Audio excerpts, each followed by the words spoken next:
He didn't steal with a mask, he did it with a blue button and my last name.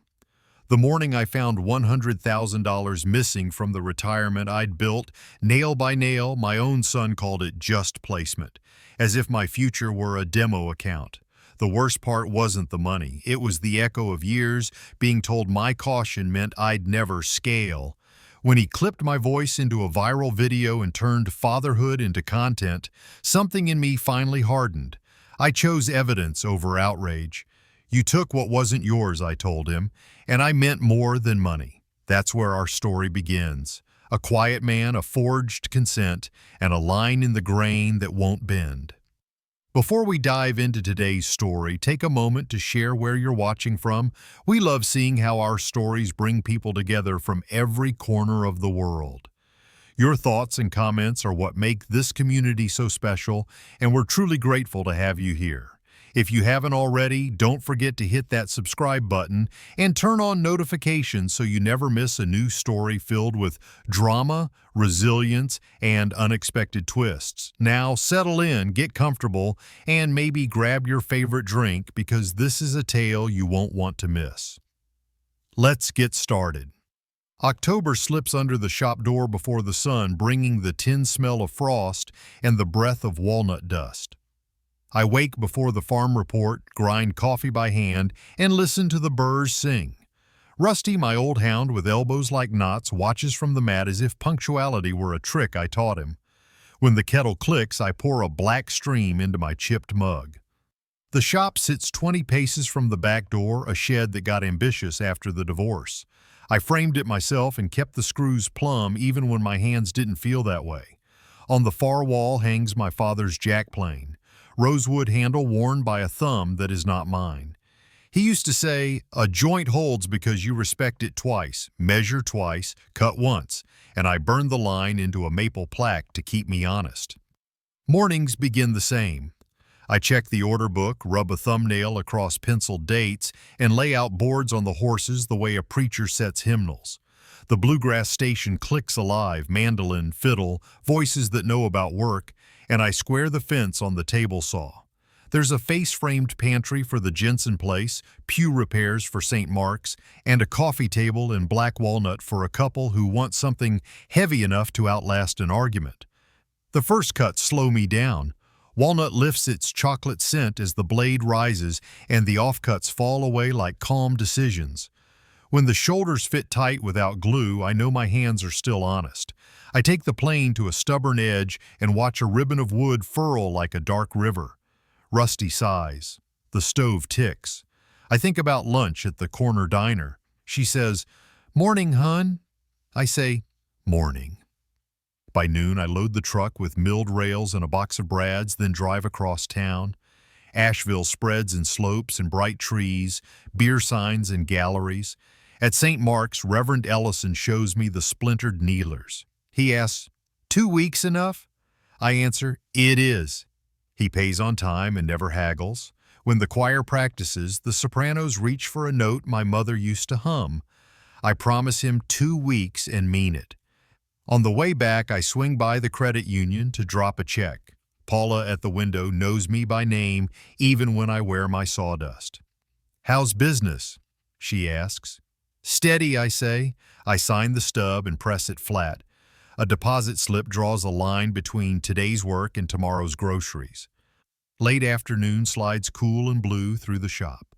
I sand until edges lose their eyebrows and the panels glow. The ache in my right shoulder voices itself like an old friend. "Ease up," Dr. Keegan said.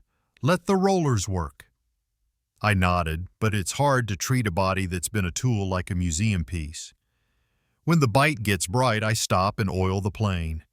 I used to think I'd open a storefront on Haywood Road, hang a shingle, Weaver Woodworks, and sweep the sidewalk before unlocking the door.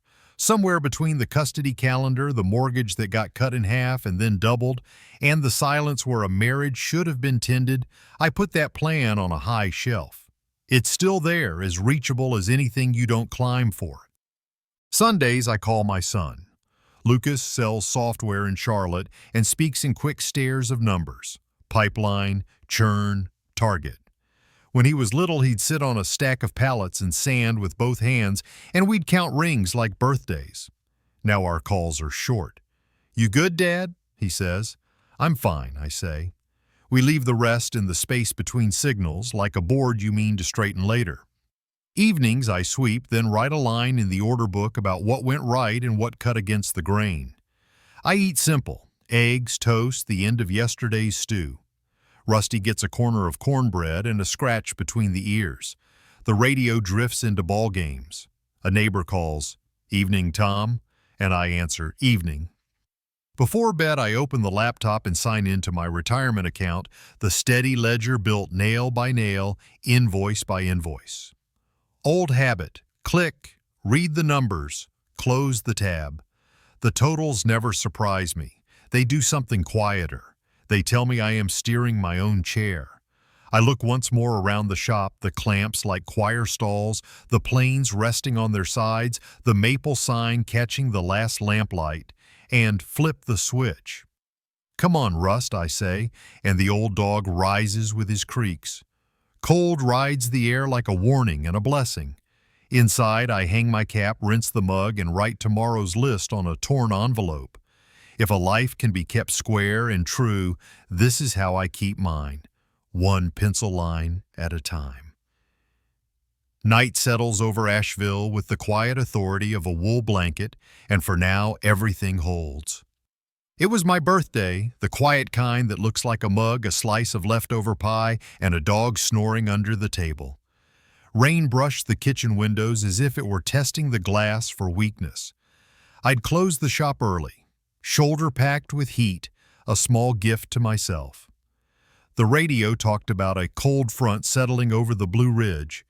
I had just opened my laptop to check the retirement account, my nightly way of proving that time still added up, when the phone lit. Lucas's name warmed the screen in a way it hadn't in months. I answered on the second ring. His voice came bright, professional, the speed of someone who sells belief by the minute. He said he was working with a real estate app that needed a family show of confidence. He called it a family investment package. He said there was an electronic form I could approve, so my 401k showed up as a healthy counterweight in the deck. He leaned on the phrase "display only," and he layered it with the soft promise that nothing would actually move. The pitch sounded rehearsed the way a handshake gets rehearsed in front of a mirror, a fraction too firm. "I'll look it over," I said. "It's time sensitive," he said. "If you don't trust me, just say so." The line snapped like a knot under a bad pull. Trust is an old nail in our house. You can't see it, but everything hangs on it. After we hung up, the email arrived. The subject wore a suit: Participant Verification, Home Launch, LLC. The body looked like every corporate letter I'd ever seen. Logo, bullet points, a stamped-looking footer boasting of encryption and compliance I couldn't personally measure. There was a blue button labeled Verify Identity. The copy spoke fluent urgency.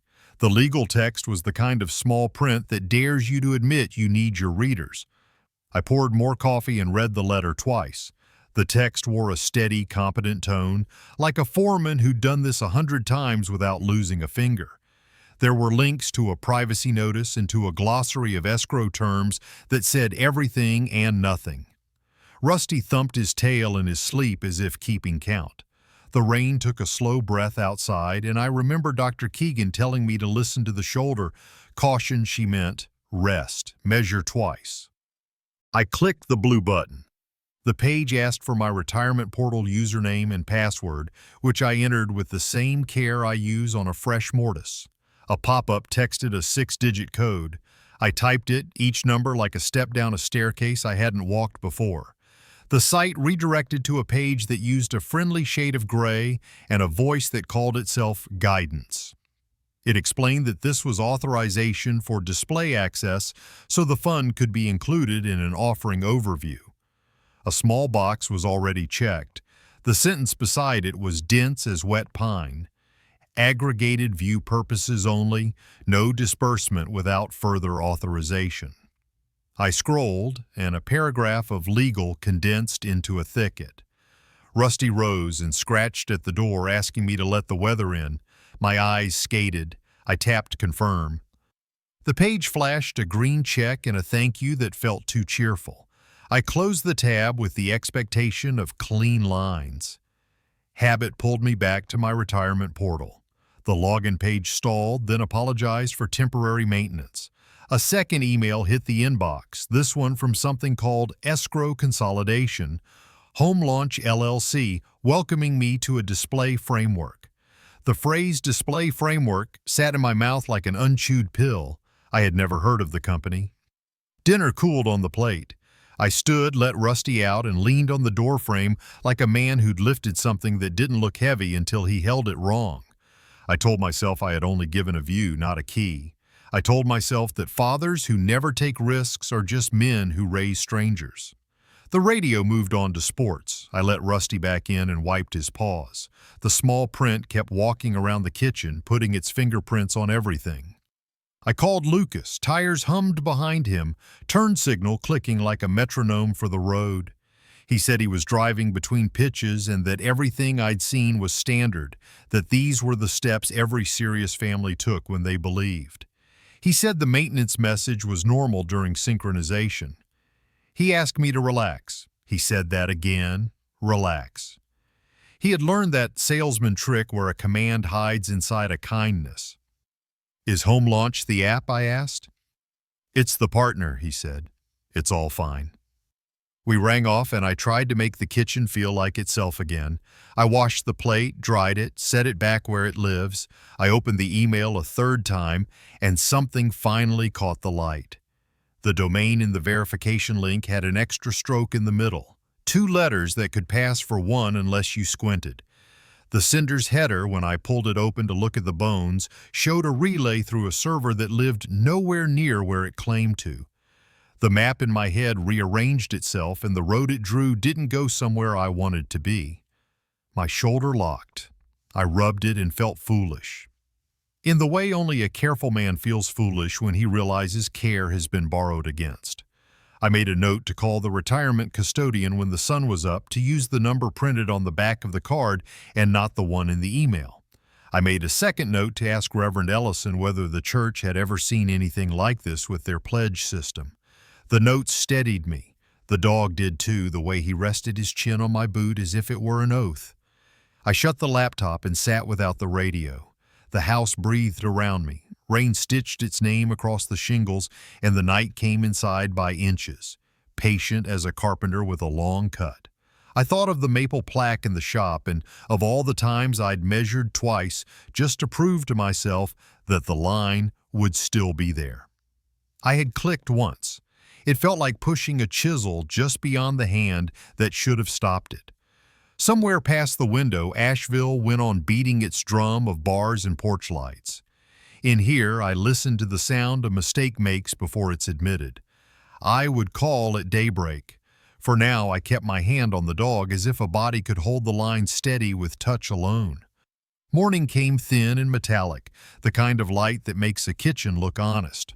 I dialed the number stamped on the back of my 401k card with a pencil tucked behind my ear, as if I could measure the conversation. The custodian's menu marched me through numbers until a human voice arrived, careful and flat. She asked security questions, then paused as her screen refreshed. I heard keys, a small intake of breath, and the sentence that changed my pulse. $100,000 had been moved overnight to Escrow Consolidation, Home Launch LLC. The authorization trail, she said, showed an electronic consent with 2-factor verification. I felt the shop in my bones tip 2 degrees. I asked her to freeze everything that could still be frozen. She opened a case, gave me an ID that I wrote twice to make sure the numbers stayed straight, and emailed a confirmation while I was still on the line. She explained that forensic review would reconstruct the click path. I thanked her like you thank a stranger who just pulled a nail from your hand. I called Lucas. His voice came fast, bright, and tired of me at the same time. He said it was a standard placement, a revolving escrow that moved in and out with no harm done. He said I had agreed. He said men who want to build anything have to stop thinking like men who only fix things. I told him to slow down. He laughed, sharp as a nicked chisel, and said, "You're proving why you never scaled." "You think like a poor man," I said one word, "enough," and hung up because anger is a saw that pulls you in if you watch the teeth. I stood in the doorway of the shop and breathed walnut dust until the air felt like mine again. Then I called Sofia Ramirez. We'd used her during the divorce. She didn't waste words then and didn't now. I told her exactly what I had clicked and why I shouldn't have. She asked for the emails, the headers, screenshots of the maintenance page, a copy of the text with the one-time code, a log of times and names, and everything I remembered in order. She laid out 3 tracks the way a foreman lines up clamps: freeze at the custodians, send a demand letter to home launch and the escrow agent, and file fraud and phishing reports with the appropriate regulators. She would draft the letter and an affidavit for me to sign, stating I had not authorized any disbursement. She asked how I was. I said, "Working." That answer covered more than it said. I printed the emails until the stack had weight. I circled the extra stroke in the link domain and wrote the true one in the margin. I saved the message as .emml so nothing got flattened by neatness. I captured the portal's maintenance screen and the timestamps on my phone. I wrote a timeline on the back of a shipping label, then copied it into a notebook with clean lines. I dragged the files to a fresh USB and labeled it Home Launch Case with a piece of blue tape. I set the drive in the tin that holds my spare plane irons, a small armory where I keep tools that turn rough into right. Numbers rearranged themselves in my head like offcuts. With the account on hold, I needed cash that didn't ask questions. I called St. Mark's and took on extra pew repairs. I pushed the Jensen pantry order a week and told the lumberyard I'd postpone the maple until the following Friday. The shoulder bit down when I lifted the clamp rack, a bright pinch that told me I'd be paying interest on every minute I stayed angry. I texted Lucas, "Don't move another dollar. I'm freezing the account and documenting everything." The message showed delivered and then nothing. Silence can be a kind of answer. Diane called around lunch. She said I was overreacting, that Lucas had courage I never had, that sometimes you bet on people. I listened until my jaw ached, then told her the case number and that I wasn't discussing it further by phone. When I hung up, I planed an edge until the ribbon of walnut told me I was still capable of a straight line. Mid-afternoon, a message landed in the xylophone chime of my shop's Facebook page. It came from someone named Aaron Cho, who said he'd freelanced on the back end for Home Launch. He wrote that the company treated warm family leads as a feature, not a moral compromise. He attached screenshots, a pitch deck slide where my son's name sat under Family Prospect, and a Slack capture with names blurred but instructions clear enough to cut. The play, as they called it, used display-only permissions to establish a presence in custodial systems, then leveraged momentum windows to initiate escrow movement before objections could organize into formal revocations. I stared at the slide until the letters lost their clothes. Then I saved every file, printed what mattered, and forwarded the lot to Sofia with a line I hated writing. "This includes my son's name." Her reply came fast. The words misrepresentation and fraudulent inducement appeared next to each other like teeth that fit. She said this was a significant piece if it held up and asked for a video call in an hour. I swept the floor because movement stops the splinters from standing up in your skin.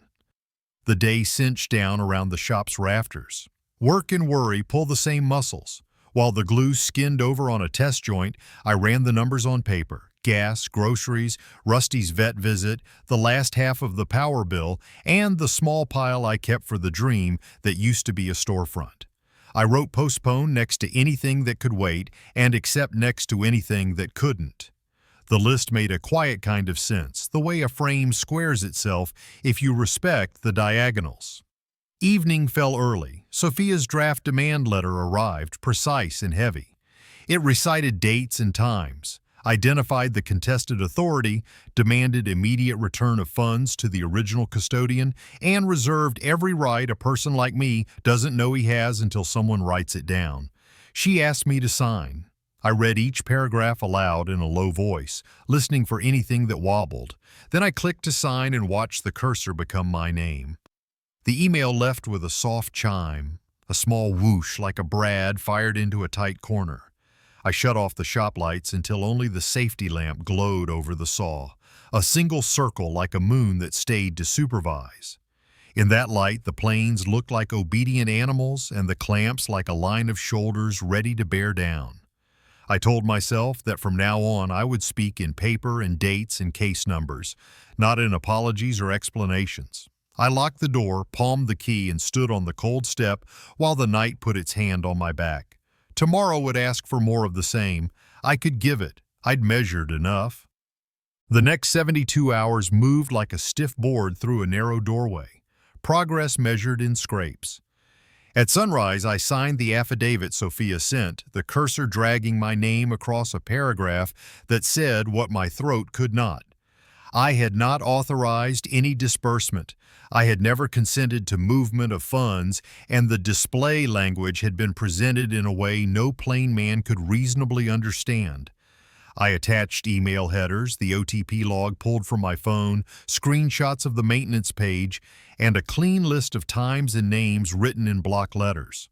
When I hit send, the laptop made a sound so small it barely qualified as victory. The custodian confirmed the freeze was live and warned their forensic team would need time.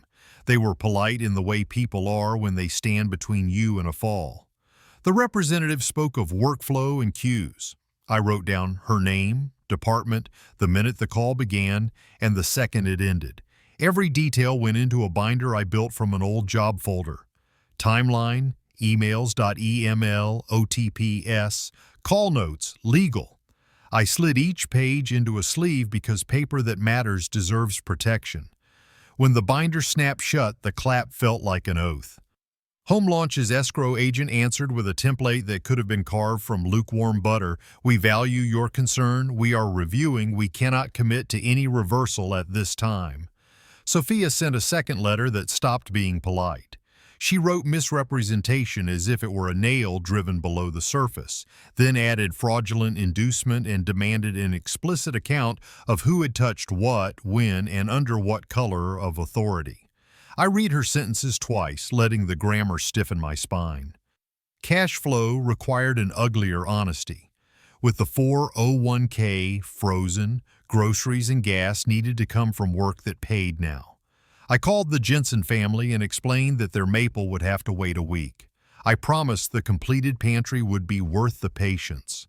They agreed, kind even as I heard disappointment breathe through the line. At St. Mark's, Reverend Ellison met me in the nave and asked if I could add the wobbly rail by the center aisle to my list. I said yes. He pressed an envelope into my hand, partial payment in advance, no explanation attached, and I felt the floor steady under my boots. The F-150 had been with me through lean years and wet winters. Selling it felt like taking down a shelf your father hung. I cleaned the cab, scrubbed old coffee from the console, and listed it with 3 pictures and a straight price.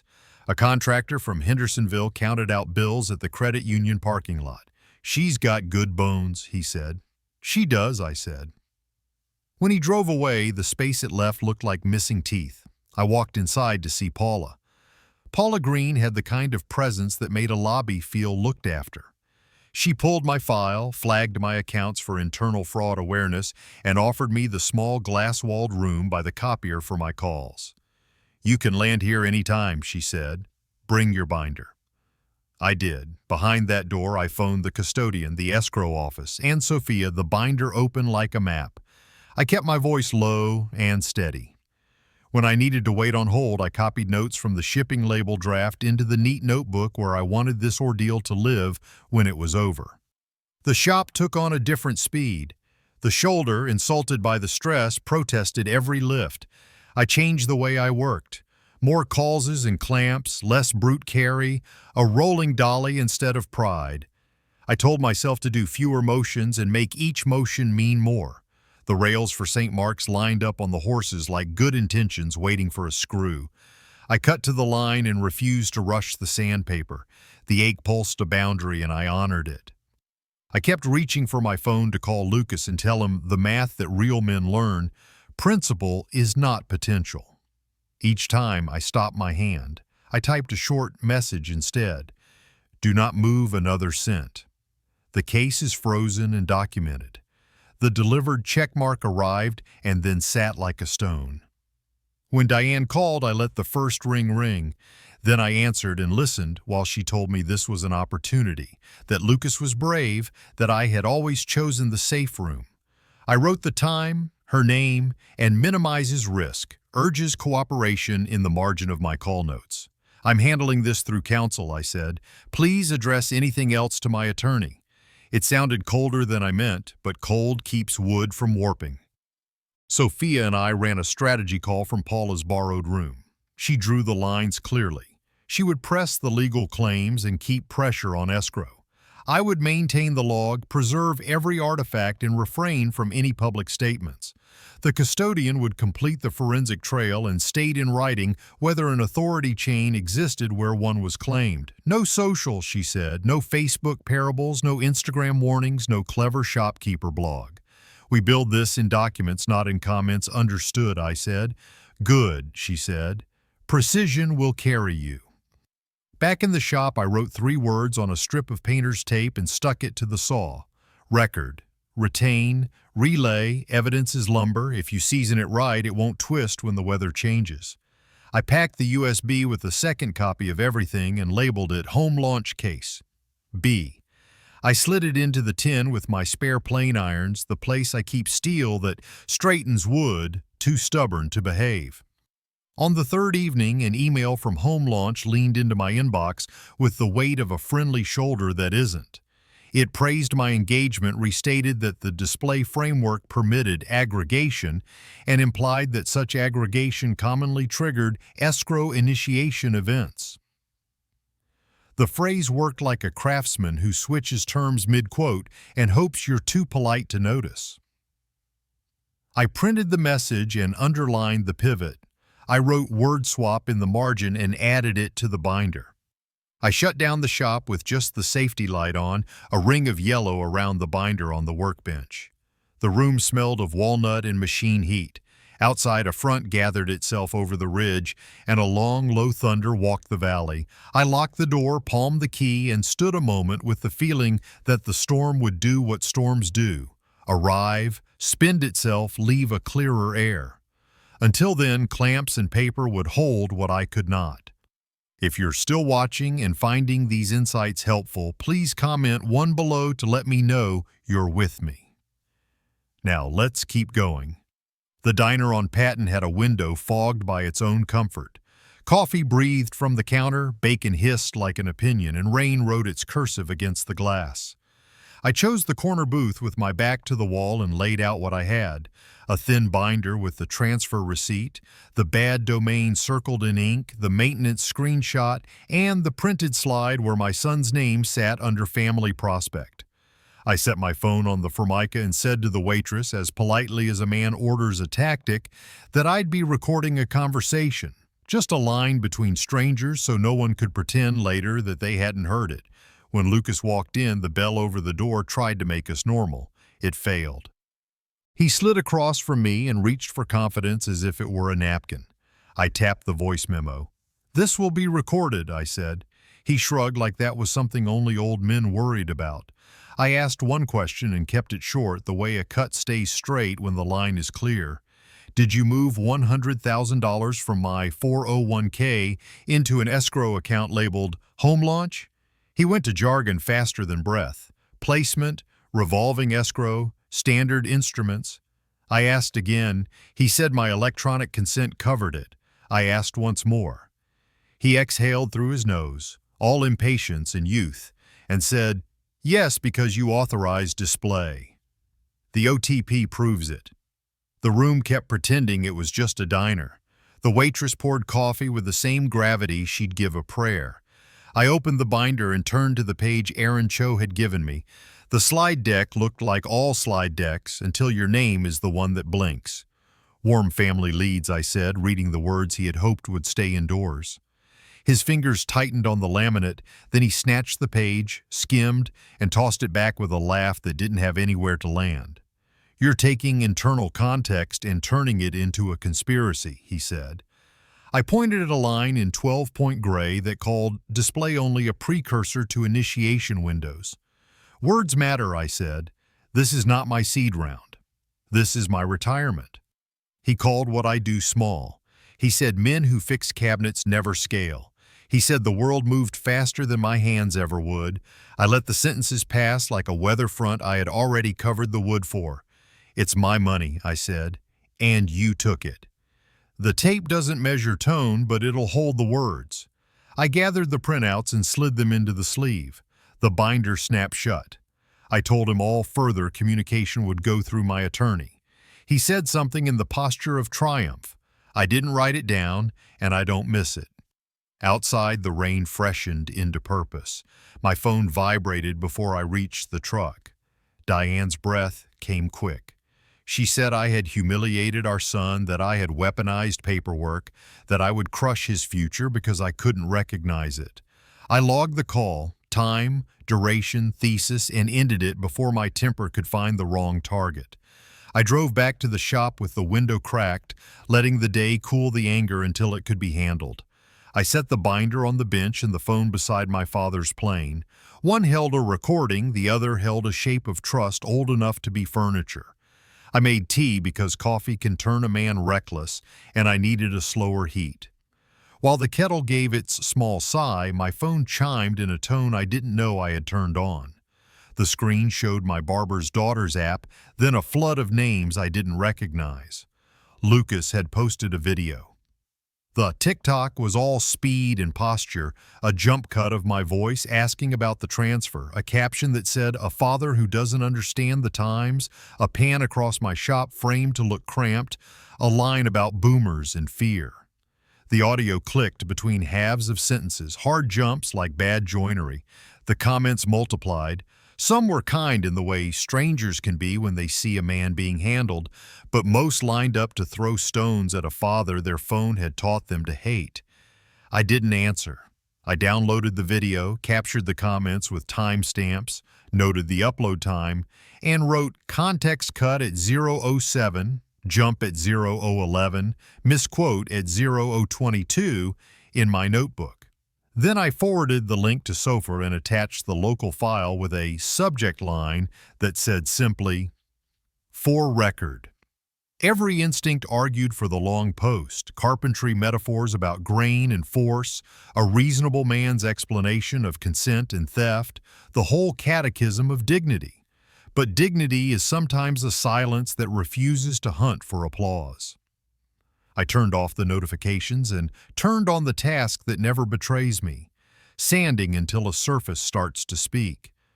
Walnut dust settled on the phone screen like a veil, and the storm of strangers had to hammer on its own door. By late afternoon, a number I didn't know tried to make comedy of me. "Uncle, play nice," a voice said, sly, professional, and juvenile. I saved the number, blocked it, and wrote in the log, "Harassment from associate, content neutral." I sharpened the chisel before putting it away. Blades resent being ignored. The shop kept the faith. The clamps held, the rails squared, the ache in my shoulder negotiated terms I could honor. When the light started to go thin, the phone buzzed again, Sophia's name, mercy without sentiment. Her message was brief and balanced like a good plane. Tomorrow we would stand at a fork. Path A, full suit and formal reports, which would put a public spine in the matter and invite whatever wind wanted to blow.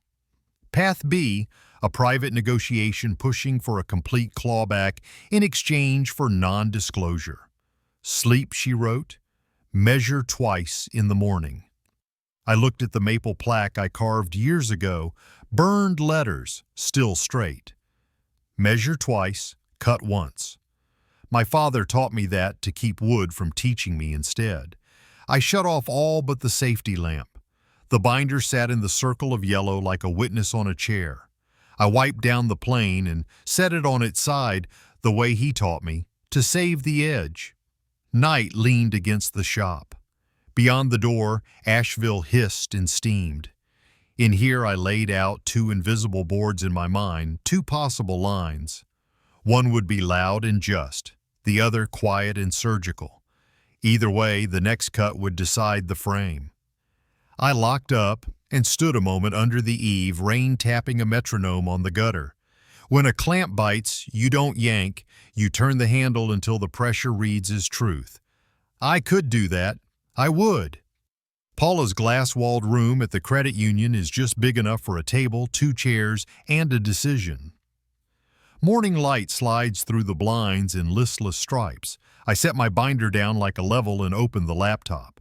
Sophia joins on video, hair pinned back, expression that wastes no time.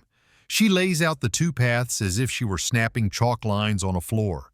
A and B, loud and long versus quiet and quick. Lawsuit and reports with a clawback at the end, or a clawback right now bought with my silence. She pauses so I can hear my own breath.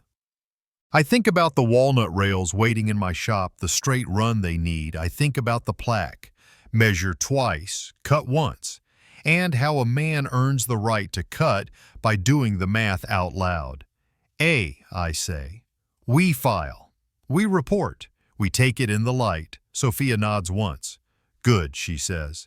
Then we move. Her screen turns into documents. A complaint draft, a fraud packet, a preservation notice that reads like a cold wind through warm servers. Signing is work when you read every word. I do pen on paper for the in-person pieces, digital signature for the filings that live in the gears. I date each page, print the confirmation emails, and add them to the legal tab. Sophia maps the next steps like fixtures: custodian forensic statement, escrow response to authority chain, docketing, mediation window. She tells me not to answer calls from numbers I don't know and not to speak to press. No statements without review, she says. If asked, say your counsel is addressing the matter. I write the sentence down to keep it honest. Paula knocks twice and slides in a mug. You're good here as long as you need, she says. Room's yours. I thank her and we do not talk about why it matters. When the video call ends, I sit still for a beat. Choosing is a sound in your chest, a pressure that becomes shape. I feel it settle, then I work. The shop runs on what I can carry without pride.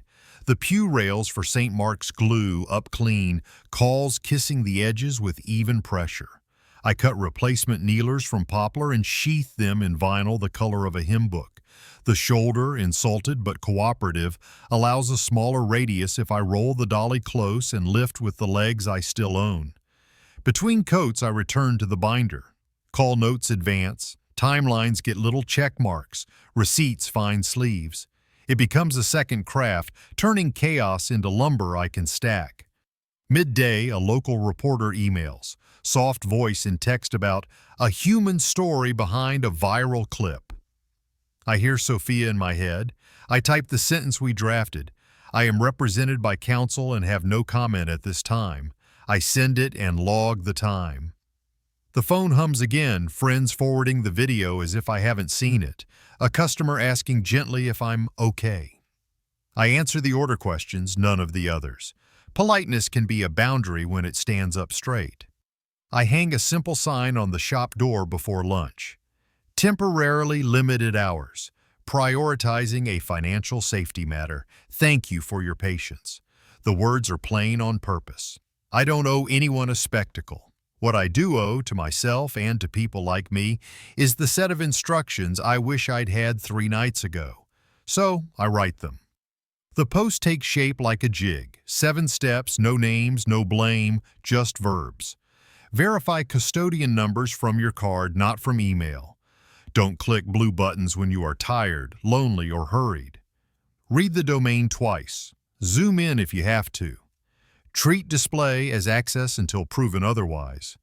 Freeze first, apologize later. Document like you're building a chair that has to hold a life.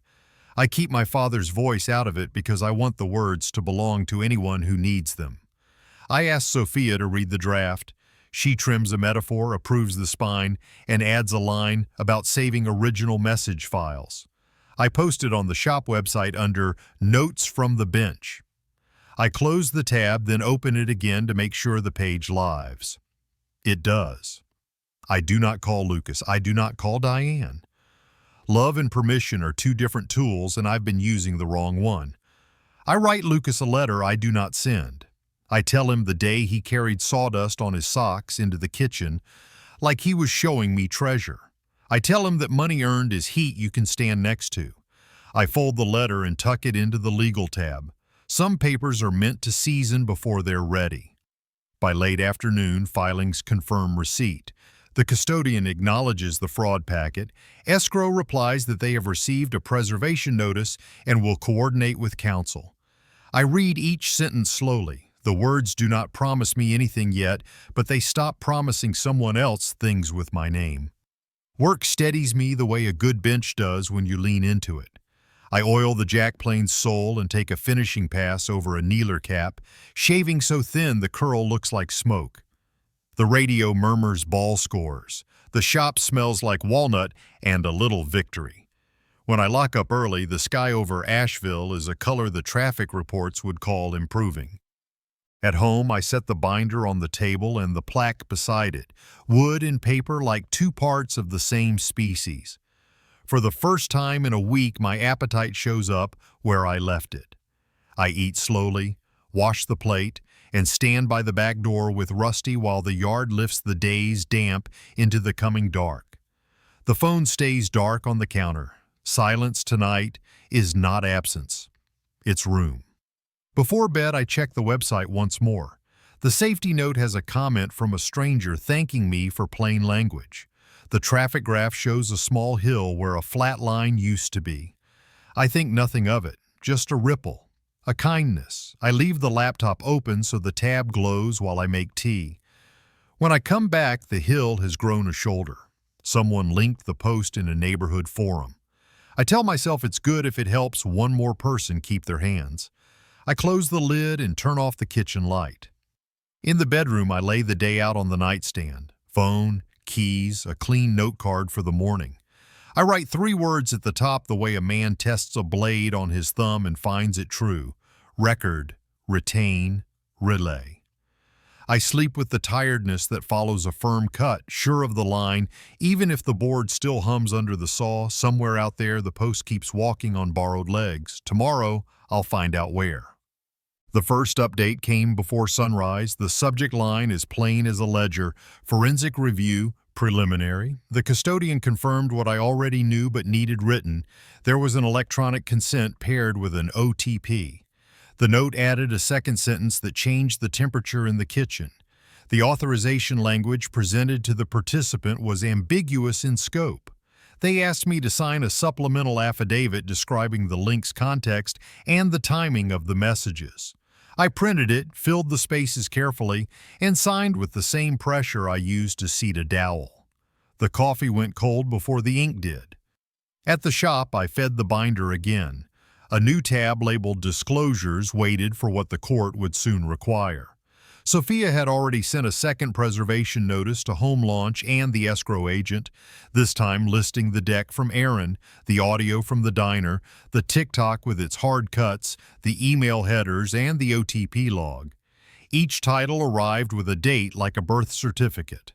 The court scheduled a mediation window and ordered initial disclosures. I reformatted the binder to match the template Sophia forwarded, the way you plane a board to match a jig that will not forgive improvisation. Money moved like a slow river under ice. The truck sale had cleared and dissolved into bills and minimums and the small pile of materials I could not postpone. I built a second rolling dolly from scrap plywood and forecasters that still remembered another life, shimmied the shop horses to spare my shoulder, and put the maple for the Jensen pantry back on a calendar square I could defend. At St. Mark's, Reverend Ellison handed me another envelope with part of the pew payment and did not ask for a speech. I logged it as advance partial and felt the note steady my pocket. Online, the clip of me with a subtitle I did not write kept walking. I didn't watch the numbers anymore. I archived them. Each day I downloaded the newest version, captured comments with timestamps, and tucked them into Case B. When the local paper wrote again, I answered with the line Sophia approved. I'm represented by counsel and have no comment at this time. And logged that too. Self-control became a habit like sanding with the grain. The wood thanks you later. Diane's voicemail waited after lunch. Her voice carried a mother's emergency, but not a father's boundary. She asked me to stop because the fight was ruining Lucas's future. I saved the file to the USB, wrote the time in the notebook, and did not call back. The silence that followed felt like a weight and a brace at the same time. Later, when the shop was too quiet, I read the unsent letter to Lucas, the one about sawdust on small socks and money as a heat you can stand next to. I folded it again and put it back where it belongs, for now. What I didn't expect was the way the checklist I posted would move. A neighbor shared it to a neighborhood forum. Someone from the parish newsletter copied the steps, credited the shop, and linked to my site. The inbox filled with notes from strangers who sounded like my future. Retirees, widows, men with work-hurt shoulders, thanking me for sentences that didn't make them feel stupid. One email carried more than thanks. The Reverend had read the post and noticed that the display and aggregation language I warned against matched phrases in an investment proposal the church trustees were set to review. He convened the board and recommended a pause. A major outside supporter withdrew their pledge, stating plainly they wished to protect older members from opaque mechanisms. A second partner decided to wait. It wasn't the wall collapsing, but it was mortar loosening, and you can hear that if you framed enough rooms. Lucas wrote 3 words that tried to make a life into a lever. You killed me. I forwarded them to Sophia without comment and marked the log with pressure, emotional coercion. Unknown numbers began to ring with the performance of humor. I blocked, saved, and sent the list to Sophia so she could decide whether harassment belonged in our pile. In the late evening, when the house wanted a noise to believe in, I went to the shop and cleaned plane irons. Oil lifted the old grime and replaced it with a quiet shine. The click of a clamp closing speaks a language I still trust. Not everyone wanted distance. An elderly couple came by, quiet coats, patient eyes, and asked whether I could build a small, sturdy table for the 2 of them. We read your note, the woman said. We want to sit at something honest. I told them the queue was long and the hours limited. We can wait, the man said, and his grin made room. I wrote the order in the book and promised nothing but well-fit joints.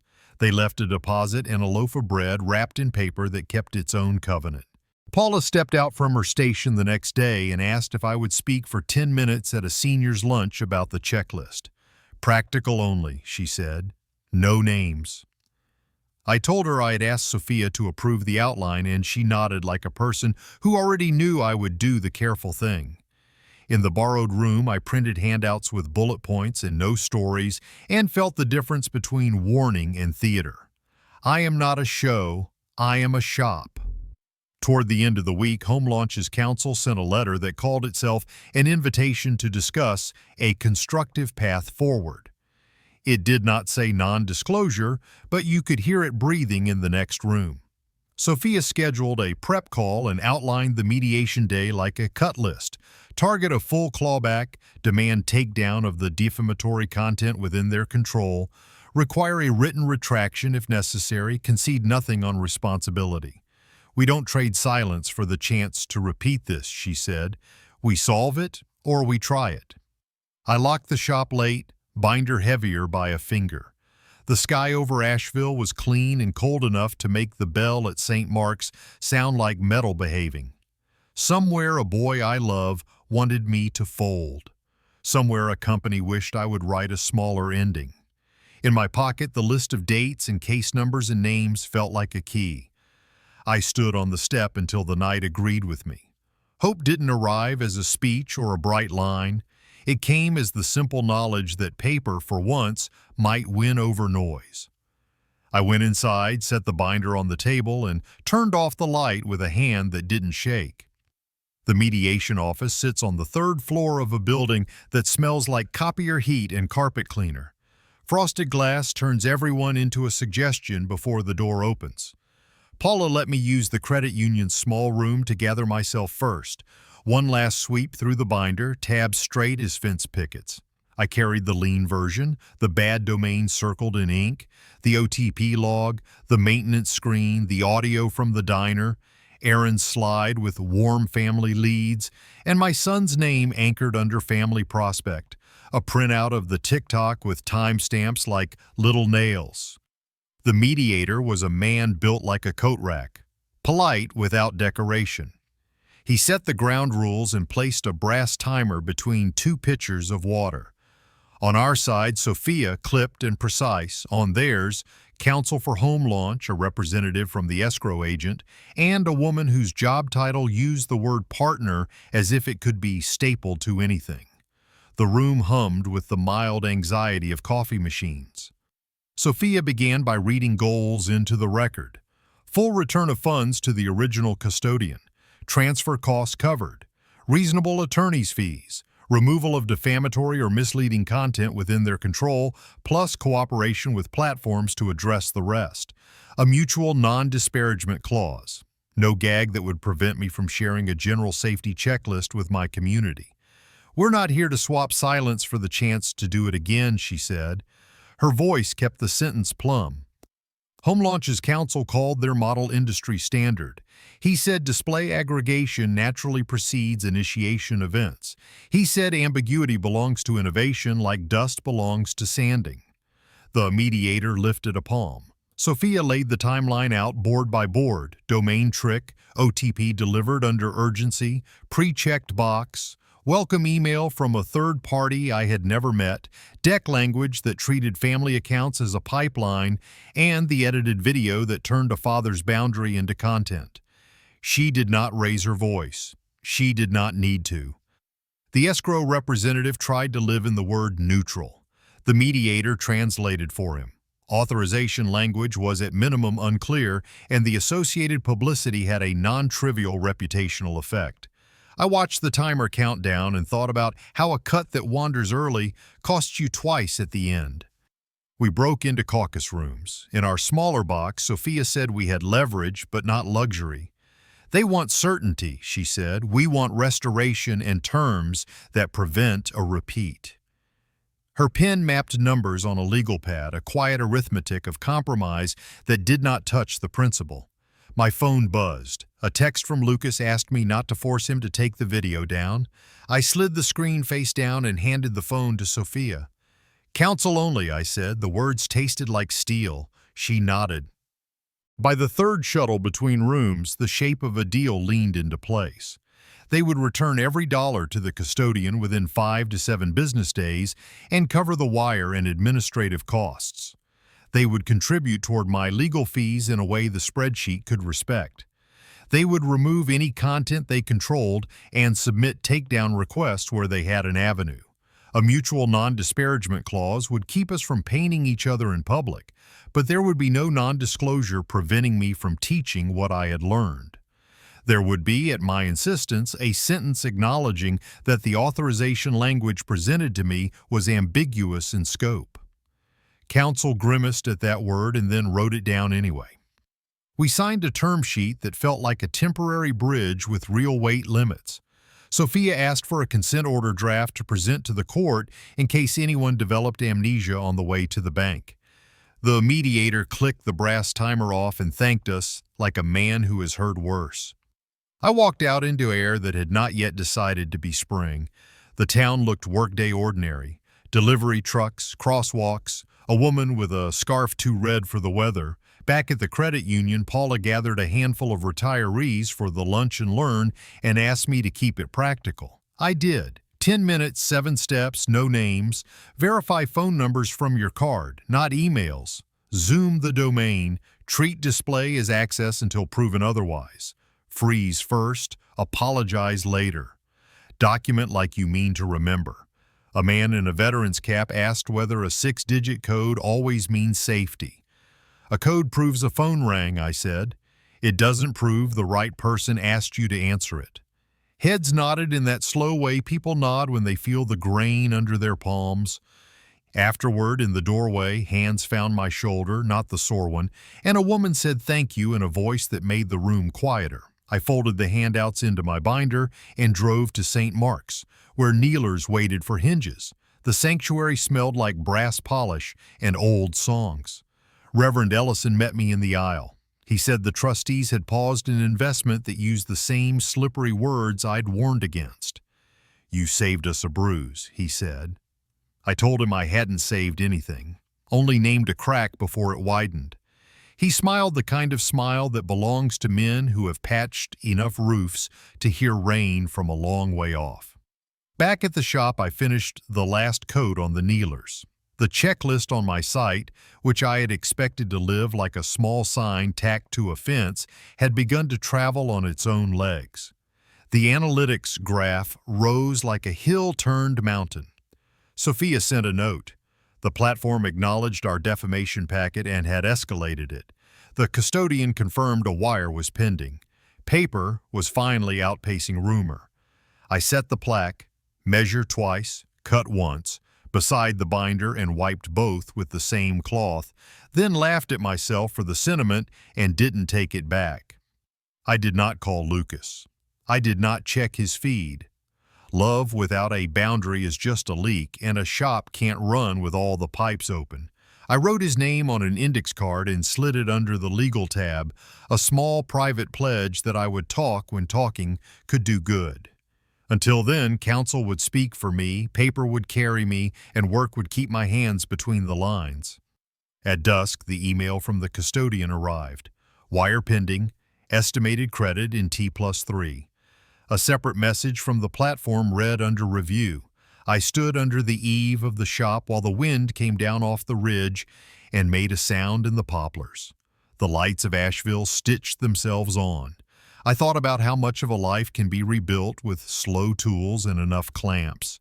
Then I locked the door and walked inside with the quiet certainty that sometimes the best sound a man can make is the click of a pen on a line that holds. The email landed at 6:12 a.m., a square of light in a kitchen still gray with March. Subject, credited. The custodian's message was spare and satisfying. Funds returned in full to the originating 401k. A second line, drier, did what it needed. Authorization language presented to participant was ambiguous in scope. I read it twice, then printed it and set the page on the table the way you set a level and watched the bubble center itself. Coffee tasted different when the cup didn't have to carry fear. By mid-morning, Sophia forwarded confirmations from the other side. The wire receipt from escrow, the addendum for transfer fees, the check cut to cover a portion of her hours. She attached the consent order the judge had signed, a thin ring of law around a fact now too solid to argue with. I three-hole punched the lot and put it in the binder. Legal tab, then thumbed back to the first page where I had written the case number on a day that smelled like rain and talk. The binder closed easier now, less air trying to push out. The platform's notice arrived after lunch. They'd reviewed the packet, audio, transcripts, the mediation term sheet, the custodian's phrase about ambiguity, and taken steps. The video no longer played in full. In its place, a blurred screen showed a policy paragraph about context and harm. A separate message said a request had gone to the uploader to remove or correct the clip. I didn't open Lucas's feed to see. Knowing was enough. Out in the shop, I reset the day to normal. The kneelers for St. Mark's wore their last coats like good Sunday suits. I rubbed a fingertip across a cap and felt the varnish settle into glass. Reverend Ellison sent a letter that managed to be formal and kind at once. Thanks for naming a crack before it split the beam. Confirmation the trustees were stepping away from anything with slippery words. He'd tucked in a small card hand-signed by 3 board members who had nothing to prove to me, but did anyway. I filed the letter under Community, a new tab I hadn't planned to need. The checklist on my site slid down from its tall mountain into a steady ridge. The graph was calmer, the inbox less panicked, the thank yous more reflective. A widower wrote he had almost clicked a blue button at midnight and decided to sleep on it.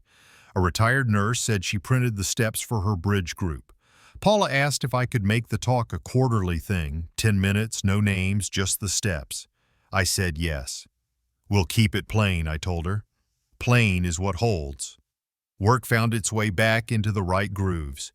The Jensen maple was due, and I was on the schedule I had promised. No fast hands, no excuses, just attention and its companion, time. The figure in the boards looked like water learning how to be still. When I delivered the pantry, Mrs. Jensen ran her hand along the stile and said, "It feels like it'll outlast us." "That's the plan," I said. I accepted a check, refused a second pie, and drove back with the radio low enough to let the road speak. The shop door lost its limited hours sign. In its place, I hung a small board I burned myself. Evidence greater than outrage, shop policy. People smiled at it like a joke and then stood straighter like a rule. Rusty found his spot by the stove again and took to snoring in the old rhythm that makes a room feel inhabited. In the afternoon mail, a letter with my surname in Lucas's hand. The first line asked that I not turn this into a life sentence. The next line did something harder. It admitted he'd stepped past a line he chose not to see. "I confuse speed with right," he wrote. He did not use words like theft. He did not mention the video directly. But he did say, in a cleaner voice than I'm used to seeing on a screen, that he was sorry for the damage to my quiet. I stood at the bench and read it once, then again, then put it in the legal tab beside the letter I had never sent, the one with sawdust on socks and heat you can stand next to. I did not call. Love that has learned its boundary doesn't sprint at the first whistle. It waits for behavior, not punctuation. Diane did not call. The silence felt less like a wall and more like a rest between measures.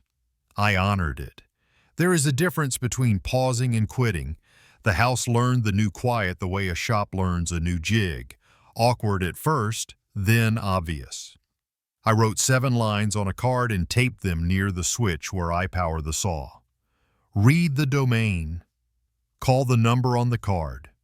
Freeze first. Save the .eml. Log minutes and names. Let the lawyer speak. Do not bargain boundaries for love. They are plain lines, but they kept a life from splitting, and I wanted them where my hand would see them every morning. I owed some thanks. I took a slow hour and wrote notes that said exactly what they meant. Sophia for turning panic into steps. Paula for the glass room and the steady voice. Reverend Ellison for listening before deciding. Aaron for the risk it took to send ugly truth. I did not add flourishes. Gratitude doesn't need extra screws when the fit is right. That night I swept the floor, the old comfort of wood dust in a neat pile. I set the binder on the bench and the maple plaque beside it. The binder had thinned, some tabs moved to closed, some pages copied and stored. The plaque had not changed. Measure twice, cut once. My father's thumbprint in the handle caught the light the way it always had. I realized the feeling in my chest wasn't victory. It was return. Money went back to the account it belonged to. A name went back to the person who earned it. Work went back to being work. On the way home, I dropped the finished kneelers at St. Mark's. The sanctuary smelled like wax in winter. An elderly couple I'd met at the credit union were there waiting for me at the shop later, hands folded like they were already at the table they hadn't bought yet. They ordered a small walnut table, 2 chairs, no leaves. "We want to sit beside something honest," the man said. I told them the queue would be slow and steady. "We like slow and steady," the woman smiled. We wrote the order in the book. The book is back to being a book, not a defense. The phone stayed face down that evening.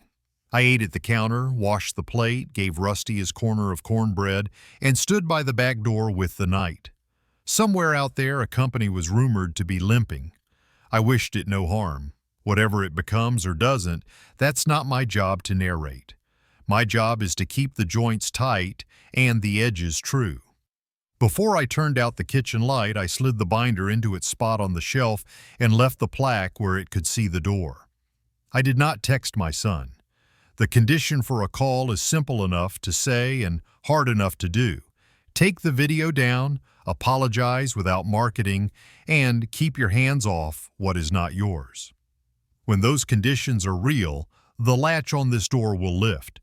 Until then, it stays set. Some doors need to be closed to keep the frame from sagging.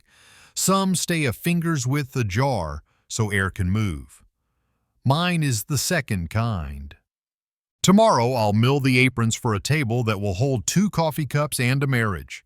Evidence over outrage, paper over noise, work over worry. The shop hums at that pitch again. I switch off the light and listen to the small click that says enough for one day and right enough to begin again. I delivered the walnut table just after noon when the sun found its way between slow clouds and turned the grain into a river. The couple stood in the little dining nook they'd cleared, the window framing a bird feeder and last year's hibiscus. I set the table on felt pads and pressed each corner to confirm the floor's quiet. The man ran his hand along the edge and let his palm rest the way you rest it on a faithful dog. "We want to sit beside something honest," he said. The woman nodded. Her eyes were the kind that have learned to measure without a ruler. I told them the aprons would resist wobble, that the finish would deepen with oil and time, and that chairs remember the bodies that use them. Their thanks didn't rise or ring. It settled like rain you've planned for. Back at the shop, I swept the lanes between the horses and tuned the radio to the weather that matters. Barometer dropping or not. The sign I burned last week, evidence greater than outrage, hung beside the old plaque from my father. One reminds me what wins, the other reminds me how. I taped a fresh card by the switch where my hand reaches first. Read the domain. Call the number on the card. Freeze first. Save the .eml. Log minutes and names. Let the lawyer speak. Do not bargain boundaries for love. The list is plain on purpose, a shop language of verbs that hold. I've learned that safety needs to live at the muscle, not in a speech. Emails arrive with a calmer gait now. A widow in Brevard wrote that she almost clicked a midnight button and decided to sleep on it. Morning returned her to her better sense. A retired nurse sent a photo of my checklist taped to a church bulletin board next to the casserole schedule. A man who fixes air conditioners for a living said the steps sounded like what he tells new techs. Verify, isolate, then touch. I answer each note with 2 sentences and gratitude that doesn't leak into performance. Plain and thank you. Paula has me on the calendar for a quarterly talk. 10 minutes, 7 steps, no names. She keeps a room for me the way someone keeps a stool at the end of a counter for a regular who minds his own cup.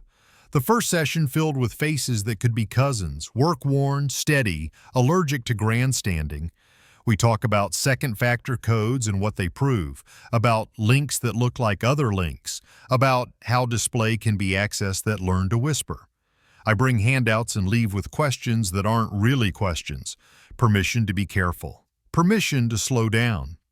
Freeze first, I tell them, and apologize later if you have to.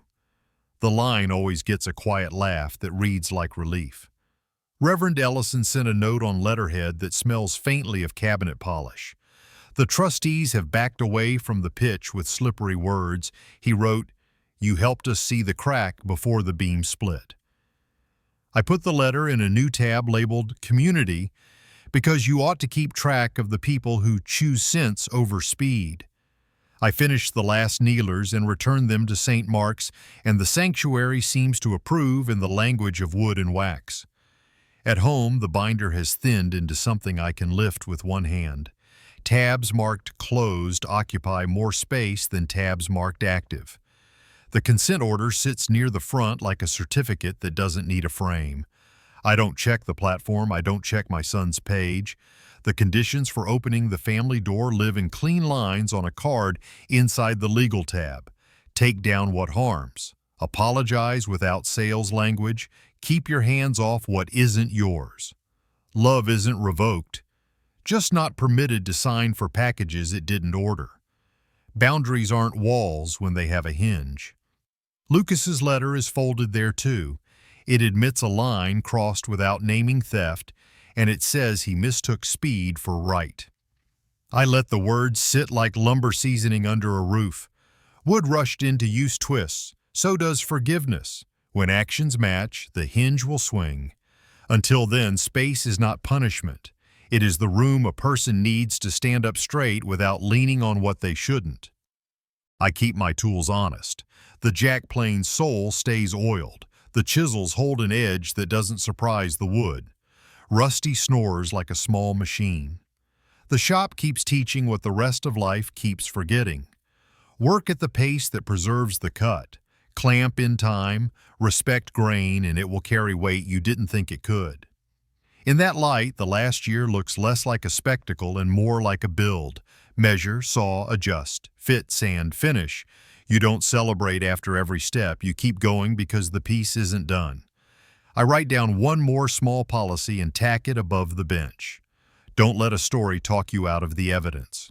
That applies to sales decks, to midnight emails, and to family folklore about who is brave and who is not. I am not brave. I am careful. Care looks like slowness from a distance. Up close, it looks like respect. Near dusk, I load the truck with scraps and drive them to the burn pile. The sky over Asheville folds itself into a cold blue that makes streetlights matter. I think about men my age who have built lives with their backs and their names, and how a click can undo what a decade did, how a click can also be the beginning of a record that brings it back. There is a mercy in systems when you meet them with logs and timestamps, and the humility to let someone else speak for you. Evidence over outrage, paper over noise, work over worry. The sign isn't a slogan, it's a method. I lock up and stand under the eave while the wind tries out the poplars. Somewhere a son will decide who he is without a crowd. Somewhere a company will learn what its language costs. I am not in charge of either. I am in charge of the door I keep and the table I deliver and the lines I teach in a room with a coffee urn and a corkboard. If one person in that room sleeps on a link because of what I said, then my name is as straight as I need it. Inside, I set a single plate on the counter and eat in the good quiet. I wash and dry and leave the kitchen as I found it. Before bed, I adjust the plaque so it hangs level. The old letters catch the lamp, measure twice, cut once. I turn off the light and let the shop hold the dark in the way only a room full of tools can, ready, respectful at rest. If a day comes when the knock at the door is my son with proof instead of pitch, it will open. Not with ceremony, with a latch that lifts clean because a man kept it oiled. Some endings don't arrive with applause. They arrive with a ledger balanced, a name set straight, and a door left slightly ajar. The lesson is simple. Choose evidence over outrage, boundaries over bargaining, and patience over noise. Measure twice, cut once, online and off. Protect what you've built. Let behavior, not promises, earn the hinge back. Thank you for watching. Share your thoughts below, and if this resonated, subscribe and turn on notifications to stay with our stories.